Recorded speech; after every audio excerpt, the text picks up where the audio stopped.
Tout commence par une guerre acharnée qui éclate entre les humains et les immortels pour la domination du royaume d'Alnith. Alors que les deux armées se battent, la bataille décisive se déroule entre le héros humain nommé Gram et Veltol, le seigneur démon qui règne sur tous les immortels. Gram se fraye un chemin jusqu'à la salle du trône du seigneur démon, ce qui pousse Veltol à invoquer son arme. Le héros n'hésite pas et fonce vers le chef des immortels. Les deux combattants s'affrontent intensément, mais le duel atteint une impasse, alors le seigneur démon décide d'activer son sortilège le plus puissant. Gram fait de même en déchaînant sa magie lumineuse. Les deux forces s'affrontent, et tout se termine dans un éclair. La poussière retombe, et Gram reste debout en tant que vainqueur, bien qu'il soit épuisé. Veltol félicite la force et le courage du héros, malgré sa mortalité, d'avoir réussi à le vaincre. Gram reconnaît également la force du seigneur démon. Veltol se demande pourquoi il a perdu alors qu'il est un immortel supérieur aux humains sous tous les aspects. Gram explique que leur fragilité leur donne un avantage unique, car ils sont prêts à tout pour vivre. La lumière naturelle que possèdent les mortels est aussi un outil puissant.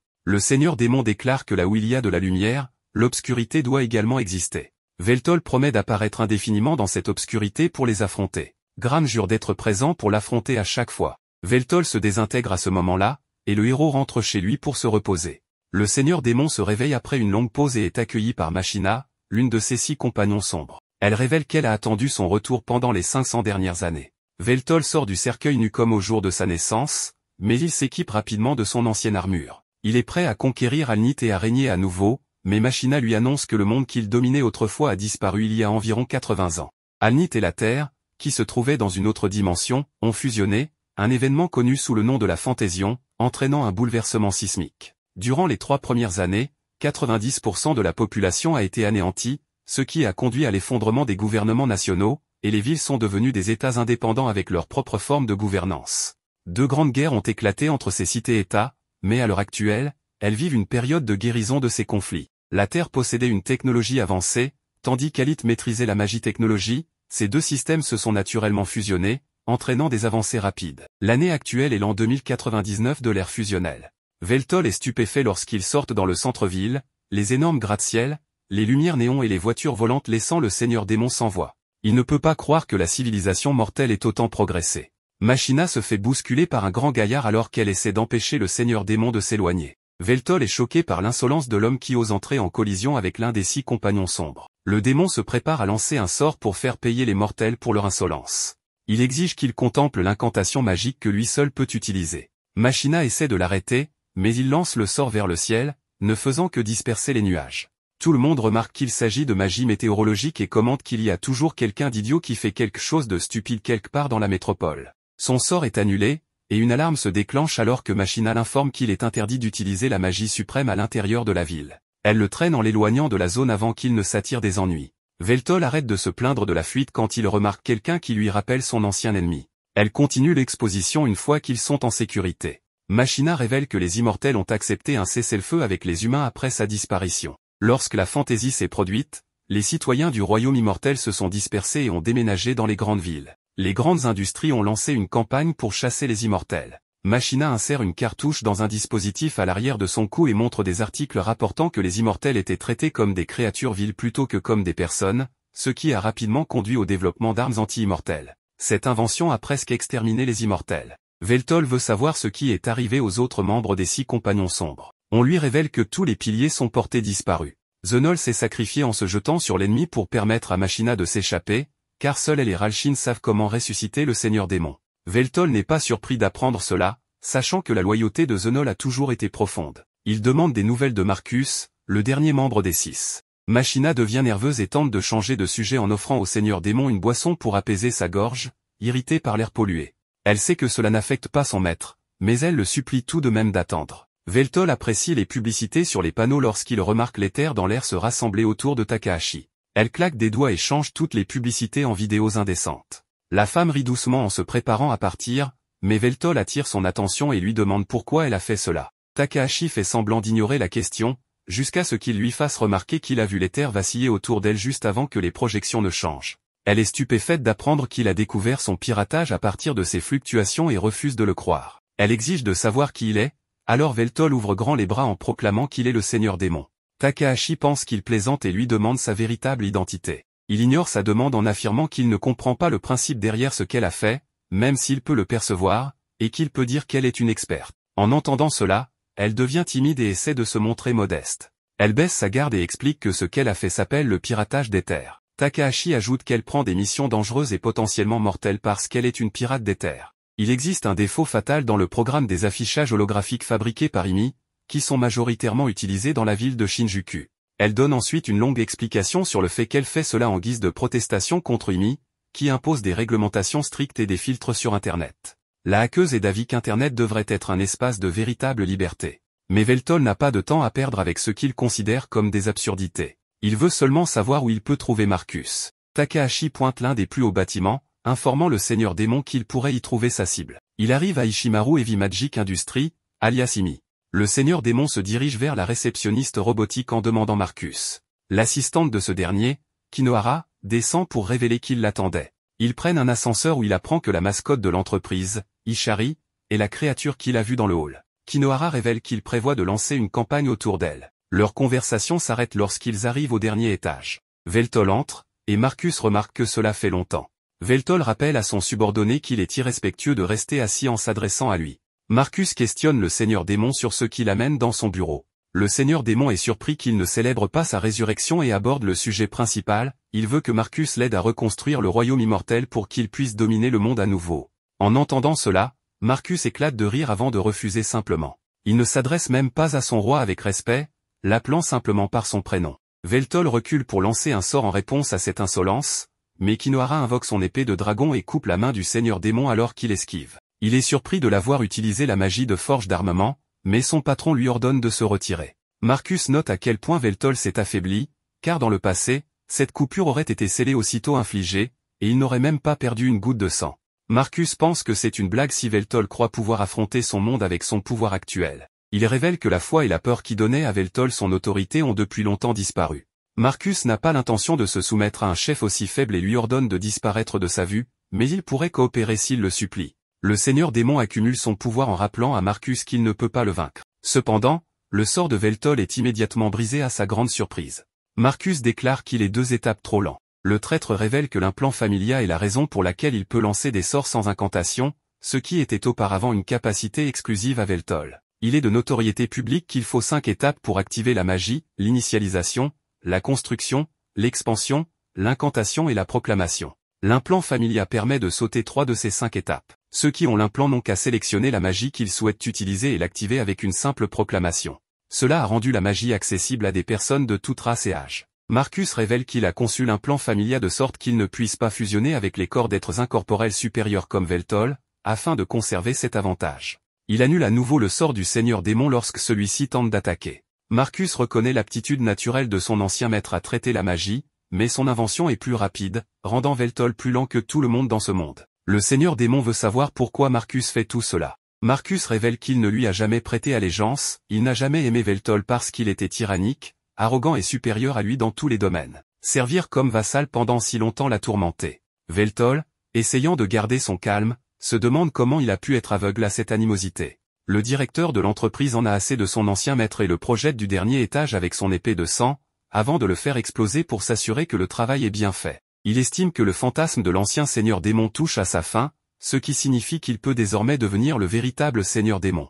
Kinohara souhaite discuter du plan de commercialisation de leur mascotte, mais Marcus lui dit de soumettre ses idées lors des réunions de planification.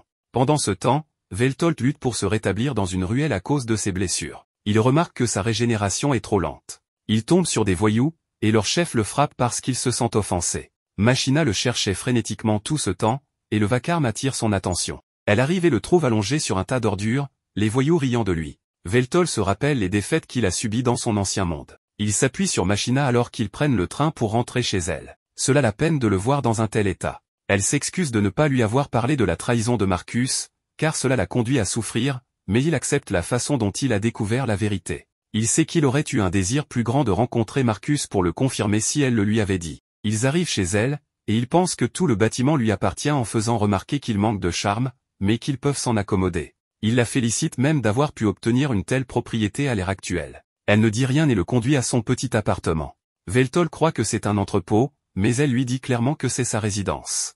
Elle a un emploi mal rémunéré. Le seigneur démon la serre dans ses bras en reconnaissant sa loyauté, ce qui la pousse à pleurer en disant qu'elle ne mérite pas de tels éloges. Cette nuit-là, Machina fait un rêve vif dans lequel elle est jetée dans un volcan en éruption, car les mortels de son ancien monde la tenaient responsable d'une calamité qui les avait frappés. Juste avant qu'elle ne touche la lave, Veltol arrive à la dernière seconde pour la sauver. Il la remonte et admire sa beauté, remarquant que son âme brille aussi fort et ardente que le soleil. Il exprime que ce serait une tragédie qu'elle périsse dans un tel endroit, et lui offre une chance de se dévouer à lui. Alors qu'elle tend la main pour saisir la sienne, le réveil sonne, la ramenant à la réalité. Agacée, elle ordonne au réveil de s'arrêter et se réveille à côté du seigneur démon endormi à ses côtés. Machina se lève tôt pour préparer le petit déjeuner, tandis que son avatar système lui fournit les mises à jour sur la météo et lui assure que son système familia fonctionne normalement. Elle réveille respectueusement Veltol, qui commente qu'il n'a jamais vu une telle nourriture auparavant, bien qu'elle ait une odeur délicieuse.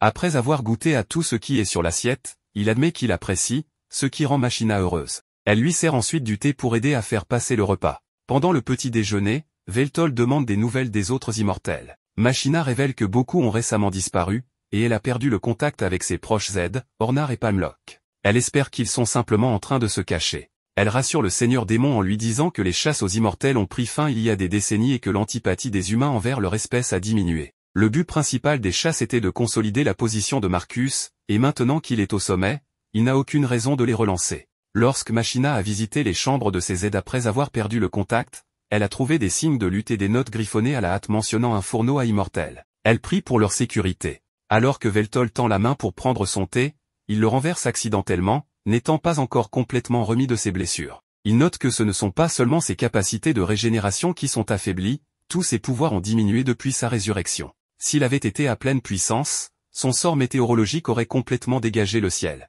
Machina explique que la foi en lui a décliné à l'époque moderne, il n'est mentionné que dans les discussions historiques, et peu de gens le révèrent encore. Veltol la rassure, promettant de reconstruire progressivement son culte, et utilise un sort pour nettoyer le thé renversé. Se sentant agité, Veltol décide de ne pas rester inactif, alors Machina lui propose de faire du shopping. Ils se rendent dans un magasin de vêtements pour lui trouver de nouveaux habits. Veltol monte sur une plaque de scan 3D pour prendre ses mesures, et bien que Machina aurait préféré préparer des vêtements de meilleure qualité, Veltol est satisfait. Elle demande au système de sélectionner la meilleure tenue dans son budget, et Veltol apprécie un survêtement assorti à un t-shirt Seigneur Démon. Il est surpris lorsque le paiement est automatiquement déduit de son compte de manière numérique. Après cela, il s'arrête pour manger, et Veltol admet à contre-cœur que malgré la trahison de Marcus, le système familia est révolutionnaire. Machina est d'accord, notant que ses fonctions basées sur la magie, ainsi que la capacité de recueillir des informations et de communiquer instantanément sans appareils externes, ont transformé la vie quotidienne. Veltol examine le dispositif sur elle, et elle avoue que bien que cela lui ait paru étrange au début, elle s'y est habituée. Bien qu'il ne soit pas indispensable, il rend la vie nettement plus facile. De retour à la maison, Veltol annonce son intention de commencer à travailler. Machina s'oppose à l'idée, estimant que de telles tâches sont indignes de lui et se porte volontaire pour prendre des heures supplémentaires pour les soutenir. Cependant, Veltol insiste sur le fait que les temps ont changé, et qu'il doit s'adapter. Il ne la laissera pas porter seul le fardeau de pourvoir à leurs besoins. Il a toujours des ambitions de conquérir le monde, mais il sait qu'il ne peut pas y parvenir seul. Veltol demande à Machina si elle est prête à renouveler son serment de loyauté. Sans hésitation, elle le fait. Le jour suivant, Veltol part à la recherche d'un emploi. Machina souhaite l'accompagner, mais il lui rappelle que ses revenus actuels sont leur source de survie, alors elle doit se concentrer sur son travail et cesser de s'inquiéter. Elle lui donne un téléphone contenant un peu d'argent pour qu'il puisse s'acheter à manger. Le dispositif permet aussi à Machina de le suivre et il peut la contacter en cas de besoin. Le téléphone est équipé d'une alarme qui se déclenche si un bouton est pressé. Plus tard, en regardant le téléphone, Veltol se sent traité comme un enfant. Il se retrouve seul en ville, se demandant comment il va trouver un emploi. Il se lève soudainement et crie qu'il cherche un travail et est prêt à travailler. Un homme s'approche de lui et lui explique qu'il doit se rendre à la guilde commerciale s'il souhaite trouver un emploi. En réalisant que Veltol ne sait même pas ce qu'est une carte d'identité de citoyen, l'homme en déduit qu'il pourrait être un immigrant illégal. Il lui donne un CV à remplir et à apporter à la guilde commerciale, précisant que c'est mieux que de se présenter les mains vides. Il lui conseille également d'éviter les entreprises sous la direction de Limi, car elles n'ont pas bonne réputation en matière d'emploi. Veltol se rend donc à la guilde et passe un entretien à un bureau de placement. Il met en avant toutes les compétences acquises durant son temps en tant que seigneur démon, mais cela ne suffit pas pour obtenir une offre d'emploi. Il rentre chez lui, où Machina le réconforte, car il se sent incapable de réussir dans cette époque. Elle lui assure que ce sont les mortels qui sont trop ignorants pour comprendre sa grandeur. Veltol lui demande si elle connaît quelqu'un qui pourrait lui donner des conseils. Elle lui répond qu'elle connaît une personne. Le seigneur démon est surpris qu'elle ait réussi à se faire un ami. Elle envoie un message, et ils décident de se rencontrer dans un café. Veltol est stupéfait de découvrir que cette personne est Takahashi. Ce dernier n'arrive pas à croire que les histoires de Machina sur le Seigneur Démon étaient vraies. Machina parlait toujours de sa résurrection. Le hacker considère comme un ami, puisqu'il est proche de Machina. Veltol remarque que le familia de Takahashi est différent de celui de Machina. On découvre que Veltol possède une capacité appelée Yeux de la sagesse, qui lui permet d'utiliser le flux de mana pour comprendre la composition de n'importe quel objet qu'il touche. Takahashi devine que c'est ainsi que Veltol a pu détecter son hacking. Veltol admet qu'il a une idée générale du fonctionnement du familia, mais qu'il ne peut pas l'analyser complètement. La conversation change de sujet lorsque Machina demande à son ami s'il peut trouver un travail à Veltol. Il leur apprend qu'il a été rejeté par la guilde parce qu'il n'a pas de familia. Le démon explique clairement qu'il ne peut pas se faire implanter un tel dispositif. Il exprime son désir de faire en sorte que son existence soit connue dans le monde entier. Takahashi, remarquant son apparence physique et sa manière unique de parler, lui suggère de devenir streamer. Rapidement, le Seigneur Démon se présente au monde après avoir mis en place son équipement. L'histoire continue avec le roi démon Veltol qui regarde la télévision, totalement fasciné, car c'est la première fois qu'il voit une telle chose. Takahashi lui explique qu'il s'agit de streaming en direct, où les gens diffusent en jouant à des jeux vidéo, en parlant, en chantant, ou en faisant n'importe quoi pour gagner de l'argent grâce aux publicités et aux dons des spectateurs. Une fois célèbres, ils peuvent même décrocher des contrats. Veltol exprime l'envie d'essayer quelque chose de similaire malgré sa compréhension limitée. Takahashi le rassure, affirmant que c'est en fait assez simple, l'équipement est peut-être un peu vieux, mais c'est ainsi qu'il a commencé, et il peut lui prêter son ancien matériel YouTube. Dès que Veltol commencera à gagner de l'argent, il pourra acheter du matériel de meilleure qualité. Cependant, Machina exprime ses inquiétudes, refusant que Veltol se lance dans un travail aussi risqué et instable. Elle souligne qu'une chaîne peut être fermée du jour au lendemain, ce qui arrive souvent. Takahashi l'encourage en affirmant que Veltol a une personnalité incroyable et une voix fantastique, ce qui lui permettra de devenir célèbre rapidement. Lentement, Machina commence à se laisser convaincre et demande à Veltol ce qu'il en pense. Veltol réfléchit un moment avant de déclarer qu'il devrait essayer. La scène se déplace ensuite chez Machina, où Veltol parle du réseau Ether. Il le décrit comme un moyen permettant à chacun de partager ses points de vue sans restriction de temps ni de lieu, capable de diffuser de l'information et d'influencer bien au-delà de ce qui était possible de son vivant.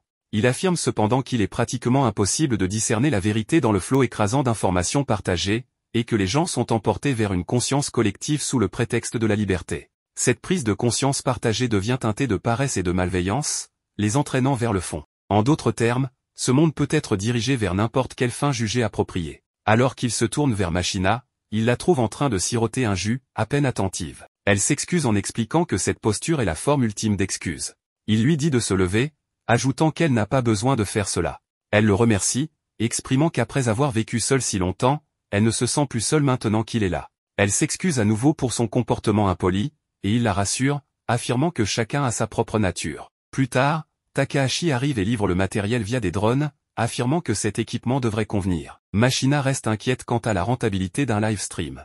Takahashi la rassure, lui rappelant leur amitié de longue date, et propose d'essayer avec Veltol. Ce dernier installe rapidement l'ordinateur, prend les manettes et essaie un jeu, mais échoue immédiatement en trouvant cela très difficile. Il persévère malgré de nombreux échecs. Machina remarque que les chances de succès semblent s'amenuiser si cela continue ainsi, mais Takahashi répond que ce n'est pas totalement vrai, car ce genre de lutte peut être très attachant. Elle souligne que Veltol est beau et a une voix charmante, et que les compétences viendront plus tard. Elle rappelle que ce ne sera pas facile, car environ 5 millions de streamers existent dans le monde, et moins de 1% gagnent suffisamment pour vivre confortablement. Il commence à réfléchir à la meilleure façon de lancer ses streams. Machina suggère qu'il partage un de ses discours de guerre de l'époque où il régnait. Veltol tente en déclarant « Mortels insensés, préparez-vous à la terreur. Je suis le roi démon, venu vous offrir le plus grand moment de vos vies limitées en apportant le chaos de la guerre. » Machina applaudit ses paroles passionnées, et Takahashi estime qu'ils sont sur la bonne voie, mais que cela doit être plus divertissant. Elle décide de lui enseigner les bases du streaming. Elle lui montre comment faire un bon stream, diffusé quotidiennement ou au moins régulièrement pour que la chaîne grandisse rapidement, même si personne ne regarde au début, continuer à parler du contenu du jeu, éviter de rester silencieux, et se méfier des comportements sexuellement explicites ou discriminatoires, qui pourraient avoir des conséquences négatives, voire entraîner la suspension du compte. Elle demande aussi à Machina de ne pas apparaître ni faire de bruit pendant les streams. Takahashi promet d'informer ses contacts pour promouvoir la chaîne de Veltol, prenant en charge les frais de promotion. Ainsi, Veltol commence son aventure sur sa chaîne. Le nombre d'abonnés augmente jour après jour, mais les spectateurs ne cessent de se moquer de lui et de l'insulter à cause de son manque de compétences en jeu. Certains commentent qu'il semble venir d'une autre époque, ou que son jeu d'acteur paraît évident et qu'il ne comprend rien. Certains vont même jusqu'à le bloquer, mais Veltol reste impassible face à ces remarques. Les abonnements de Veltol continuèrent d'augmenter jusqu'à atteindre 500 000, marquant une étape importante. Chaque jour, il gagnait de nouvelles compétences et enrichissait ses connaissances. Malgré les progrès, Machina ressentait de la tristesse en voyant les gens le traiter durement. Veltol la rassura en lui disant qu'il était habitué à ce genre de traitement et qu'il savait dès le départ que ce ne serait pas facile. Il précisa que ce n'était que le début. En moins de 10 jours, il atteignit 1 million d'abonnés. Veltol salua ses abonnés avec enthousiasme en leur demandant comment s'était passée leur journée, se présentant comme le roi démon. Il commença à jouer, animé par l'excitation, car les gens commençaient à l'apprécier. Veltol, heureux de ses progrès, décida de sortir se promener. Machina lui proposa de préparer le dîner pour son retour. En se promenant dans les rues, Veltol aperçut une silhouette familière de son passé, Graham. Cette rencontre fit remonter des souvenirs vieux de 500 ans, à l'époque où Graham s'occupait de sa sœur malade. Il avait promis de rapporter des herbes médicinales pour la soigner, et son père lui avait donné une épée pour se protéger, car la forêt regorgeait de créatures dangereuses. Graham était parti, avait affronté des menaces, et avait récupéré les herbes. Mais à son retour, toute sa famille a été décimée par l'armée du roi démon. Dans le présent, Veltol et Graham s'assirent pour partager un repas. Veltol s'étonna de voir à quel point la nourriture s'était améliorée par rapport à ce dont il se souvenait. Graham exprima son incrédulité en mangeant aux côtés de l'ennemi qui avait tué sa famille et ses amis. Veltol répondit qu'il partageait ce sentiment, ayant perdu de nombreux partisans à cause de Graham. Cependant, il avoua ne ressentir ni colère ni haine à son égard,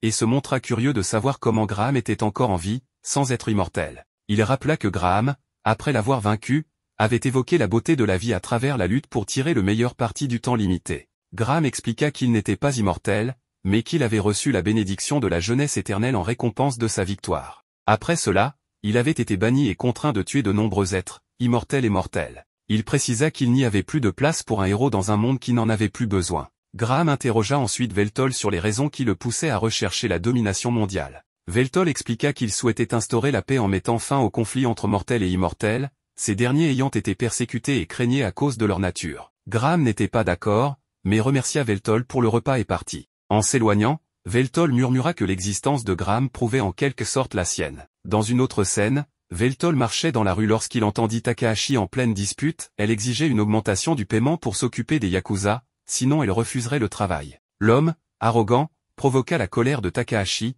qui le qualifia de lâche.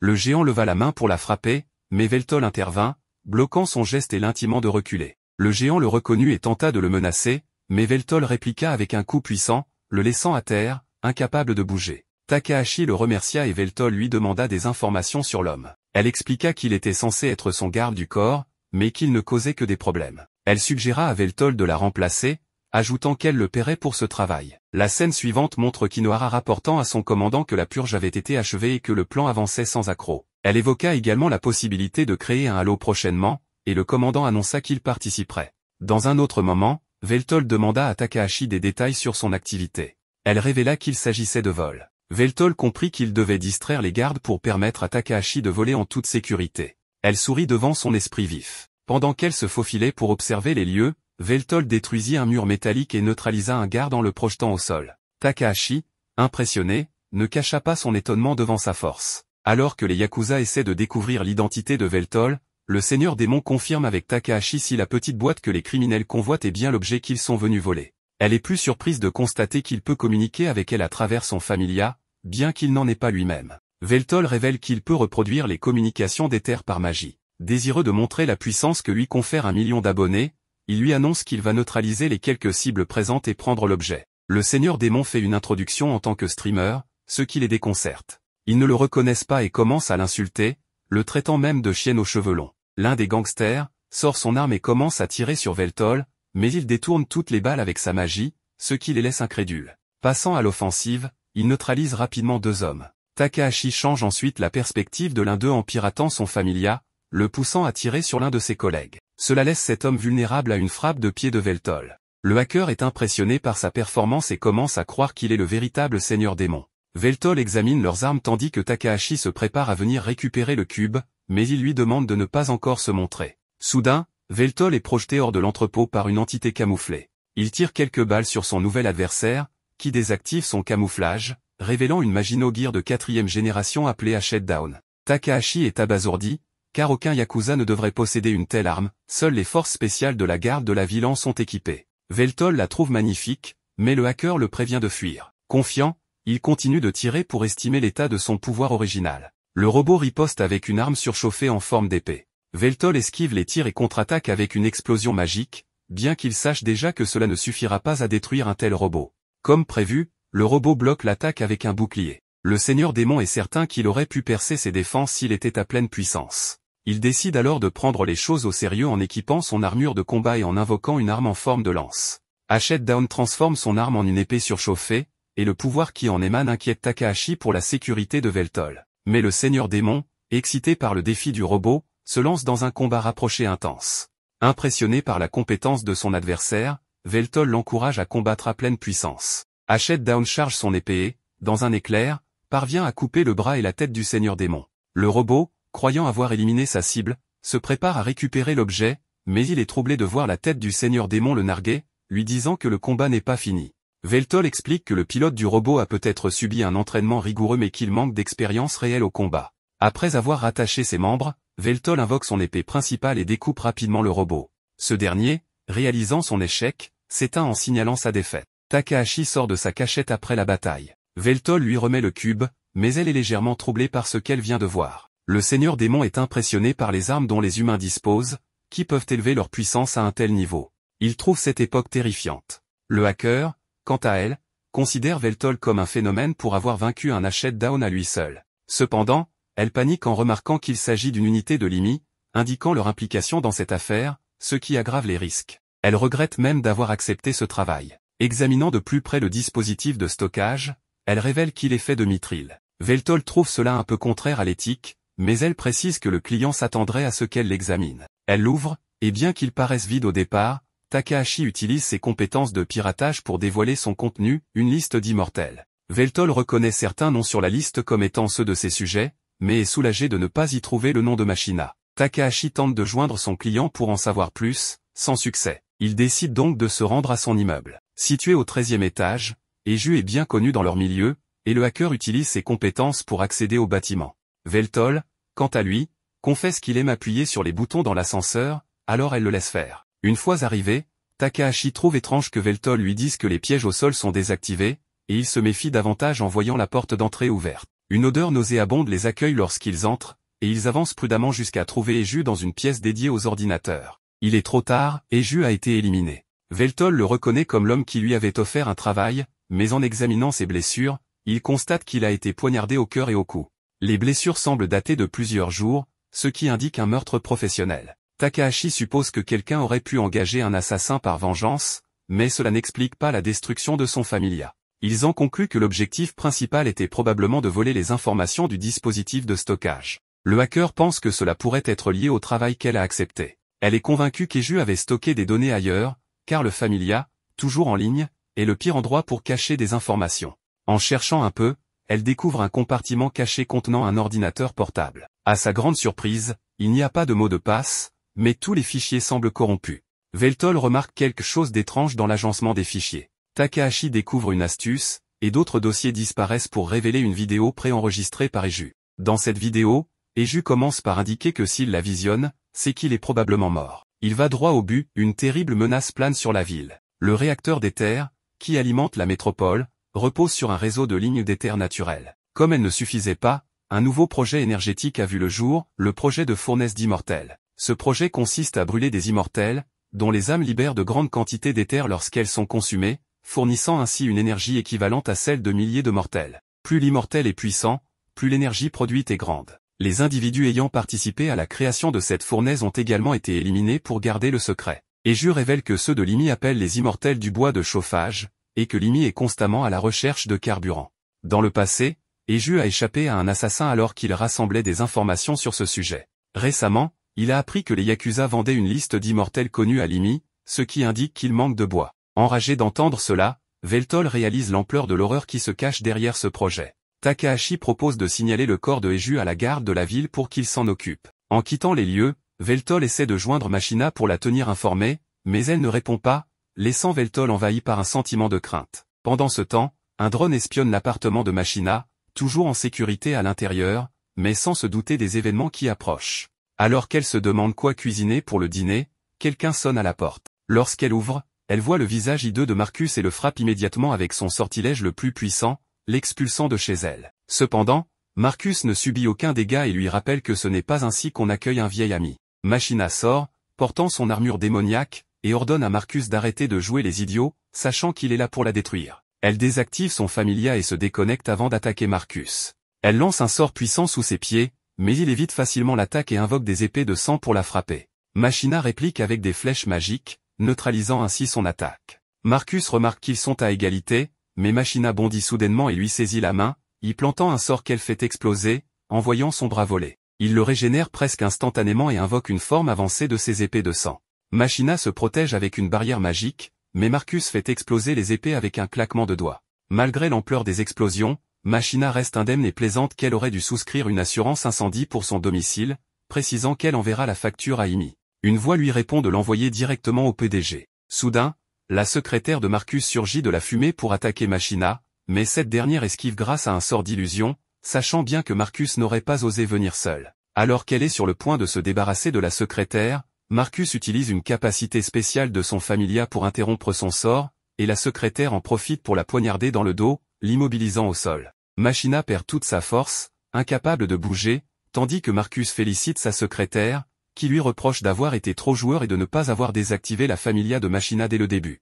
Il répond qu'il ne pouvait pas laisser passer une telle opportunité. Il se tourne ensuite vers Machina, qui le maudit. Marcus, amusé, lui explique qu'il a simplement désactivé son familia pour la rendre impuissante. Machina n'en croit pas ses oreilles, car son familia fonctionne en mode autonome et était déconnecté, donc impossible à pirater. Marcus lui révèle alors qu'il est l'inventeur du familia et utilise un prototype pour désactiver le sien de force. Il déclare fièrement être invincible grâce à la technologie et explique qu'il veut devenir le véritable seigneur démon. Plutôt que de conquérir par la force, qu'il juge barbare, il veut contrôler toute l'information et la technologie pour dominer le monde. Il écrase Machina en affirmant qu'il deviendra un seigneur démon parfait, plus puissant que Veltol, et elle ne peut que pleurer alors qu'il l'emmène pour l'envoyer au four immortel. Peu après, Veltol et Takahashi arrivent sur les lieux et trouvent les restes calcinés du bâtiment, la seule chose intacte étant une manette de PS4, rappelant à Veltol les moments passés avec Machina. Takahashi le ramène à la réalité, lui disant qu'ils doivent retrouver Machina avant qu'il ne soit trop tard. Veltol ne sait pas comment s'y prendre, mais Takahashi lui indique un drone, expliquant qu'elle pourra pirater les nombreux drones de livraison en ville pour consulter les enregistrements vidéo et retrouver sa trace. Elle commence à pirater les serveurs de l'entreprise de drones et découvre des images de l'explosion causée par des attaques magiques. Takahashi en avait déjà une idée, mais elle trouve ensuite une photo montrant Marcus se dirigeant vers la porte de Machina et la secrétaire se cachant en bas. Elle envoie à Veltol un diaporama montrant précisément ce qui s'est passé, les dernières images montrant Marcus et sa secrétaire emmenant Machina dans la zone interdite du réacteur d'éther. Veltol, rempli de rage, remercie Takahashi pour son aide et se dirige vers le réacteur. Takahashi l'arrête, lui disant que s'y rendre serait dangereux car de nombreux soldats mecha gardent la zone. Elle lui fait remarquer que s'il avait des renforts, la tâche serait plus facile. Veltol pense alors à quelqu'un capable de lui fournir la puissance nécessaire pour combattre. Il va rencontrer le héros Graham, qui n'est plus intéressé par une conversation avec lui. Cependant, Veltol ravale sa fierté, s'agenouille et implore son aide. Surpris, Graham écoute l'histoire entière et Veltol lui demande à nouveau son soutien. Graham lui reproche ses crimes passés, rappelant que Veltol et son armée immortelle ont mené des guerres qui ont coûté la vie à des millions de personnes. Graham lui demande s'il pense qu'implorer ainsi peut suffire à obtenir son aide, mais Veltol serre les dents, déterminé. Graham l'interroge pour savoir s'il est prêt à compromettre la paix de la ville juste pour sauver une seule personne. Veltol se redresse brusquement,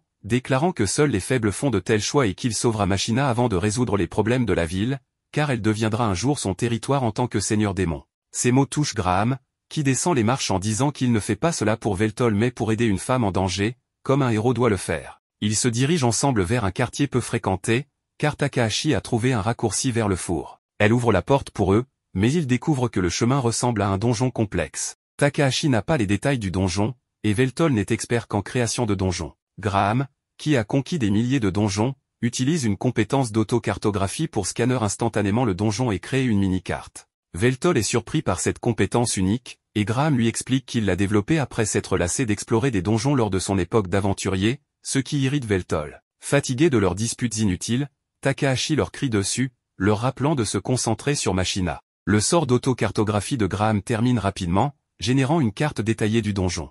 Ils prennent la route la plus courte, sans obstacle. Entre-temps, Takahashi est absorbée par un autre projet, lié aux informations trouvées chez son client. Elle craint de ne pas finir avant que Veltol ne retrouve Machina, mais il lui fait pleinement confiance pour réussir dans les délais. Bientôt, Veltol et Graham prennent un ascenseur pour atteindre le four immortel. En raison du changement de densité d'éther, leur connexion avec Takahashi est coupée, et Graham en profite pour avoir une conversation plus personnelle avec son vieil ennemi. Il remarque que Veltol est devenu plus fort, et Veltol lui demande depuis quand il maîtrise le sarcasme, étant donné qu'il est à son plus bas niveau. Graham lui répond qu'il parle de force de caractère, car une personne faible ne se serait jamais inclinée pour sauver ses subordonnés. Il estime que Veltol a beaucoup changé depuis leur dernier combat, un changement qu'il considère positif. L'ascenseur s'arrête enfin à destination, et Veltol et Graham pénètrent dans le bâtiment du four, où ils trouvent la secrétaire de Marcus les attendant. Pendant ce temps, Machina se trouve dans la salle de la fournaise, les mains liées, tandis que Marcus se tient devant elle et lui demande pourquoi elle est si contrariée alors qu'elle vient de retrouver un vieil ami. Machina le maudit, déclarant qu'un traître comme lui n'a aucun droit de l'appeler son ami. Marcus l'ignore et explique que, lorsque Veltol a été ressuscité, il a ordonné à ses hommes de recueillir des informations et a été agréablement surpris d'apprendre que Machina était toujours en vie. Il lui révèle ensuite qu'elle se trouve devant la fournaise immortelle, un dispositif utilisant une magie rituelle pour transformer les âmes des immortels en éther, alimentant le réacteur qui fournit de l'énergie à toute la ville. Machina prend un moment pour assimiler cette révélation, puis explose de rage. Ses cheveux deviennent rouges, et elle libère une immense quantité de pouvoir magique malgré ses liens. Cependant, Marcus bloque tout avec une barrière. Il lui explique que les immortels ne peuvent pas mourir, même si leur corps est détruit, mais que cette machine détruit leur âme elle-même, les condamnant à une mort définitive. Il révèle ensuite que le premier immortel qu'il a jeté dans la fournaise était Zenol, l'un des 6 pères obscurs. Horrifiée et furieuse, Machina jure de tuer Marcus à tout prix, mais ce dernier lui rétorque qu'elle n'en aura pas l'occasion, car elle va être utilisée comme combustible pour la prospérité de la ville. Pendant ce temps, à l'entrée,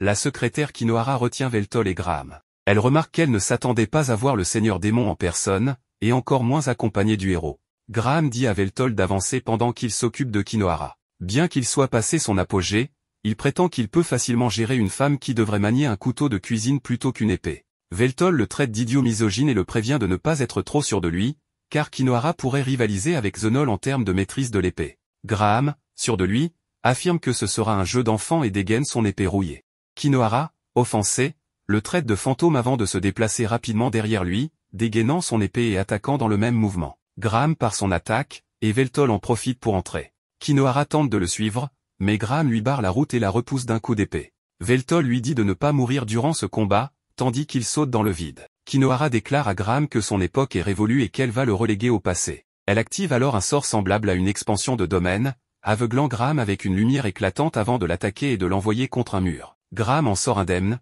mais il remarque que Kinohara porte désormais une armure blanche et élégante. Il réalise qu'il s'agit d'un Magino Gear, et Kinohara confirme qu'il s'agit d'une nouvelle génération de cette armure mecha, plus légère, plus puissante et plus efficace que l'ancienne. Graham, lassé de son discours commercial, remarque soudain que ses mains tremblent après avoir subi l'attaque précédente. Kinohara charge alors et le pousse le long du bâtiment, affirmant qu'il devrait être honoré de servir de cobaye pour cette technologie de pointe. Graham lui rétorque qu'il ne lui a jamais demandé une description détaillée de son produit. Kinohara l'interrompt d'un coup en disant que tout chez lui, de ses armes à sa technique, est dépassé, tandis qu'elle utilise la technologie la plus récente. Graham lui dit de parler après l'avoir battu. Kinohara apparaît derrière lui et dégaine son épée pour libérer une attaque de foudre blanche que Graham parvient à bloquer. Il remarque alors un schéma dans ses attaques, chaque fois qu'elle rengaine son épée, la foudre disparaît, et lorsqu'elle la dégaine à nouveau, elle revient. Avec cette observation, Graham bloque facilement ses assauts. Il admet que la technologie a beaucoup évolué depuis sa dernière bataille, mais que ce n'est pas suffisant pour le vaincre. Il repousse Kinohara d'un coup de pied et remarque qu'elle doit rengainer son épée entre chaque attaque pour activer son pouvoir. Kinohara le félicite pour son sens de l'observation, mais lui dit que, malgré tout, être aussi perspicace que Sherlock Holmes ne lui servira à rien.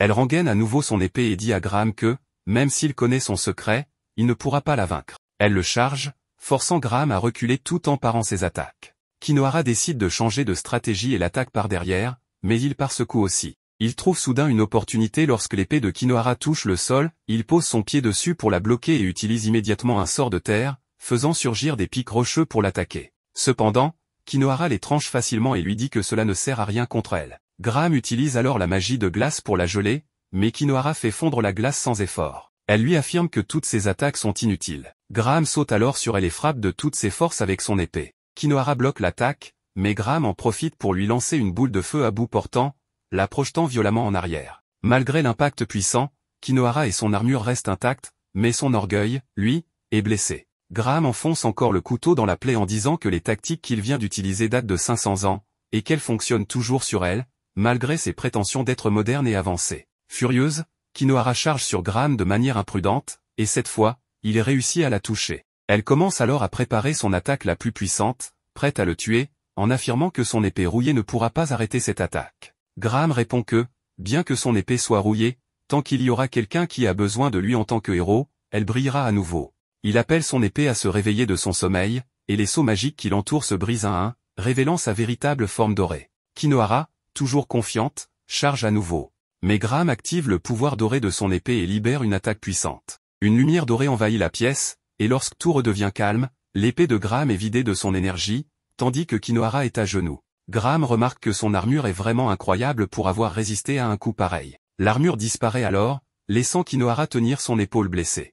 Elle demande à Graham pourquoi elle a perdu, mais il lui dit plutôt de se demander pourquoi il a gagné. Irritée, elle insiste, mais Graham répond que c'est grâce à son expérience, bien supérieure à la sienne. Kinohara lui demande ensuite pourquoi il ne va pas aider Veltol. Graham, sûr de lui, répond que Veltol n'a pas besoin de son aide pour gagner. Kinohara lui rétorque que Marcus est bien trop puissant, et que sans une familia, Veltol n'a aucune chance contre lui. Elle admet même qu'elle-même ne pourrait pas affronter Marcus sans son armure. Graham rit et affirme qu'elle sous-estime le Seigneur Démon. Il ajoute qu'il est probablement le seul être vivant à connaître l'atout secret de Veltol. Si Marcus le voit, il risque de pleurer comme un enfant. Kinohara ne comprend pas, mais Graham lui garantit que Veltol remportera le combat. Leur discussion est interrompue par une attaque surprise venue d'en haut. Graham réagit rapidement en créant une barrière magique pour se protéger, lui et Kinohara. Il découvre que les mechas qui les attaquent appartiennent à la compagnie de Kinohara, ce qui la choque. Graham comprend que ces mechas veulent se débarrasser d'eux et se prépare à les affronter. Pendant ce temps, dans la salle de la fournaise,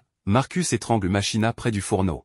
Il explique qu'il n'a qu'à la laisser tomber dedans, où elle sera transformée en énergie pour la ville. Il la lâche, et alors qu'elle tombe, Machina pense à Veltol, regrettant de ne jamais lui avoir avoué son amour. Soudain, une masse sombre descend du plafond et la sauve. Elle ouvre les yeux et se retrouve dans les bras de Veltol, qui lui dit qu'il est là pour la sauver. Après l'avoir sauvée, il lui demande de rester sur place et assure qu'il réglera rapidement la situation. Marcus, moqueur, le traite de gamer qui passe son temps à jouer aux jeux vidéo et à chercher des abonnés. Veltol demande à Marcus pourquoi il a blessé Machina, surtout en sachant qu'elle fait partie des 6 ombres des ténèbres. Marcus répond qu'il avait besoin d'électricité et de chaleur, alors il l'a utilisée comme combustible. Veltol reste calme et demande s'il compte rejoindre ses forces.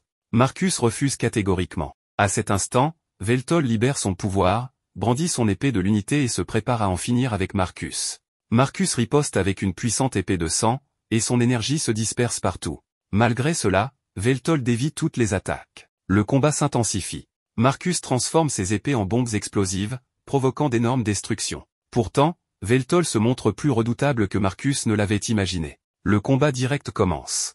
Marcus prend son envol et frappe Veltol avec force, le renversant au sol. En se relevant, Veltol accuse Marcus d'avoir insulté et tué d'innombrables innocents. Marcus rit et affirme que personne ne peut le punir, qu'il régnera sur le monde, qu'il réduira Veltol en morceaux et le transformera en combustible. Furieux, Veltol promet de le détruire. Marcus charge à une vitesse incroyable, mais Veltol le localise et lui porte un coup dévastateur qui tranche sa tête. Celle-ci se régénère instantanément. Marcus affirme que peu importe le nombre de tentatives, le résultat restera le même, et sans sa familia, Veltol ne pourra jamais le vaincre. Marcus utilise son sang dispersé pour créer des bombes qui explosent contre Veltol et entame un sort destiné à provoquer une explosion encore plus grande. Bien que les bras de Veltol soient déchiquetés, il reste indemne. Marcus tente de s'approcher de Machina à nouveau, mais Veltol se relève, irradiant une énergie colossale. Marcus, terrifié, recule. Veltol lui demande encore une fois s'il veut rejoindre ses forces. Marcus hurle qu'il en a assez et déclare que c'est son heure désormais, qu'il régnera seul en tant que roi et deviendra le Seigneur Démon. Déterminé à en finir, Veltol commence sa transformation en seconde forme. Pendant ce temps, la scène change pour montrer Takahashi, son allié, qui prépare une mission cruciale, pirater tous les dispositifs de la ville. Elle active avec succès chaque écran et diffuse un message vidéo de Veltol aux habitants. Dans la vidéo, Veltol salue les citoyens et leur demande s'ils ressentent de la douleur dans leur vie. Il se présente comme le Seigneur Démon et capte l'attention de son public grâce à son charisme, mais termine en annonçant que ce sera son dernier jeu. Takahashi, brillante hackeuse, se rappelle une conversation où Veltol lui avait demandé de faire connaître son nom par tous les moyens. Bien qu'elle ait douté de réussir, elle avait promis de faire de son mieux. Maintenant, elle sourit en pensant qu'elle a accompli l'impossible pour son ami Veltol. Le message devient le sujet principal de discussion dans toute la ville, rendant Veltol célèbre auprès de tous, jeunes et vieux. De retour sur le champ de bataille, Marcus est paralysé de peur en voyant la véritable forme de Veltol. Ce dernier lui demande s'il a déjà réfléchi à la raison pour laquelle il a construit sa forteresse profondément sous terre ou choisi la salle du trône inversée pour son combat contre le héros. Il explique que tout cela permet d'assumer cette forme, qui est le résultat d'une haute concentration d'énergie des lignes d'éther et d'une foi inébranlable. Voilà ce que Marcus contemple. Veltol poursuit en déclarant que l'échec de Marcus à le vaincre depuis son réveil restera sa plus grande erreur et que la peur qu'il ressent deviendra sa force. Marcus répond que, peu importe la nouvelle forme de Veltol, sa défaite contre le héros il y a 500 ans demeure une vérité indéniable et qu'il ne triomphera pas dans cette ère moderne. Veltol, calmement, lui propose d'essayer par lui-même et promet de corriger ses illusions. Marcus enchaîne les sorts, mais aucun ne fonctionne. Choqué, il demande pourquoi ces sorts échouent.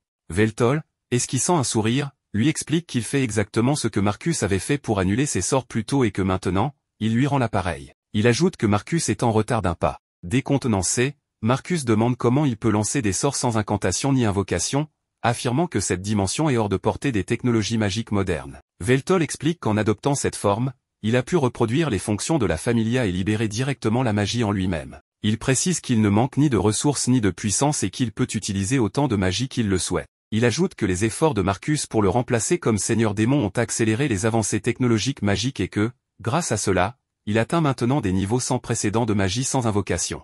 Ironiquement, il félicite Marcus pour son service durant les 500 dernières années. Furieux, Marcus hurle que cela ne devrait pas être possible, que Veltol ne peut pas le vaincre sans Familia, et il lance un autre sort qui est encore annulé. Frustré, il affirme qu'il est trop puissant pour servir quelqu'un comme Veltol et qu'il devrait être le Seigneur Démon. Veltol le frappe et propose d'essayer une approche différente. Il invoque une créature monstrueuse surgissant du sol, ce qui terrifie Marcus, qui recule en criant qu'elle ne doit pas le toucher. Veltol explique que la créature, appelée l'homme rieur, contourne la Familia de sa cible et s'empare de sa conscience.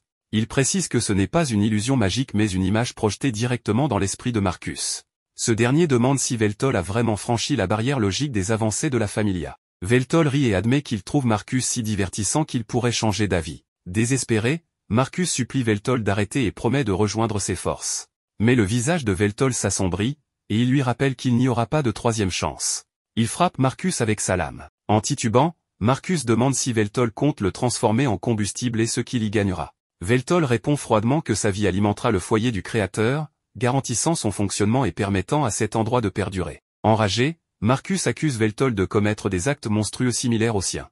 Veltol ricane et lui rappelle qu'il est le porteur des ténèbres et que ces actes font partie de sa nature. Marcus rétorque que Veltol ne comprend rien au monde et ignore pourquoi il a agi ainsi, affirmant que c'était tout ce qui lui restait de bon.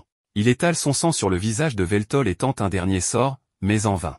Veltol accepte cet acte comme une ultime offrande et projette Marcus dans l'abîme, où son corps se désintègre. Après la mort de Marcus, Machina est libérée. Veltol reprend sa forme habituelle et s'approche d'elle pour lui demander si elle a eu peur de lui. Machina répond qu'il était l'incarnation de la terreur, ce qui convient bien à un seigneur démon. Veltol acquiesce et explique que, parce qu'il était faible, il avait vu en elle une lueur d'espoir et une vie immortelle. Il ajoute qu'il devait briser cela cette fois, et que c'était tout.